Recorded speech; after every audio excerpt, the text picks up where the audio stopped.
As a longtime fan of Tim Burton's whimsical and macabre universe, I found myself thoroughly captivated by the enigmatic tale spun in Beetlejuice.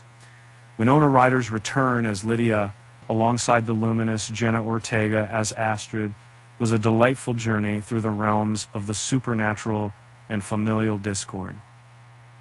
Includes spoilers for Beetlejuice, and in this new installment of Beetlejuice, the mystery arises as to why Lydia can't perceive the spirit of Astrid's father. Tim Burton brings us the much-anticipated follow-up to this iconic 1988 horror comedy. Winona Ryder reprises her role from the original film as Lydia, and Jenna Ortega portrays Astrid, forming a mother-daughter duo who start off the story with some tension between them. Astrid is a troubled individual who shares similarities with Lydia from the first movie. Between the two Beetlejuice movies, Lydia, who later becomes a renowned figure in entertainment for her unique ability to interact with spirits, gives birth to Astrid, with a man named Richard. Unfortunately, Richard passes away during a boating trip in Brazil. This notoriety stemming from the first movie irks Astrid due to her embarrassment over her mother's fame and skepticism towards the supernatural. She finds it particularly vexing that Lydia can communicate with spirits, but not her deceased father.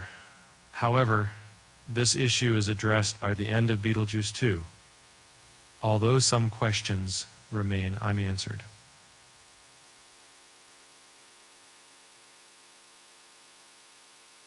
Based on what's been learned about Richard's story, he was advocating for climate justice in Brazil when an unfortunate incident occurred, causing him to perish in a river. His corpse was never found. Astrid emphasizes that Richard was a spontaneous soul, expressing admiration for her father's adventurous spirit and his commitment to worthy causes. This may be related to why Richard's spectral form exists in the afterlife rather than being confined to a specific earthly location, as depicted with the Maitlands in the original film. The Maitland family resided in their Winter River home for a span of 125 years, while Richard apparently carries on his work beyond life's boundaries. The movie doesn't provide the clear reason for this, but it's possible that Richard's free-spirit personality allowed him to roam the afterlife without being tethered to one specific earthly location during those years.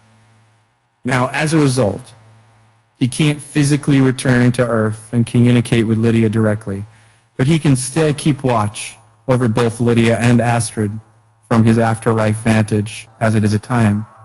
Propose, touchdown, in the movie Beetlejuice, the rules governing the afterlife are explicitly defined, and it appears that the sequel does not delve deeply into providing clarifications. Some ghosts move between the world of the living and the afterlife, while others cannot, with no apparent logic behind these circumstances. Interestingly, this ambiguity seems to enhance the film. The chaotic, carefree tone allows for laughter and enjoyment without being hindered by lengthy explanations. Essentially, Beetlejuice 2 is an entertaining journey, and the intricacies of the afterlife are best left unexplored.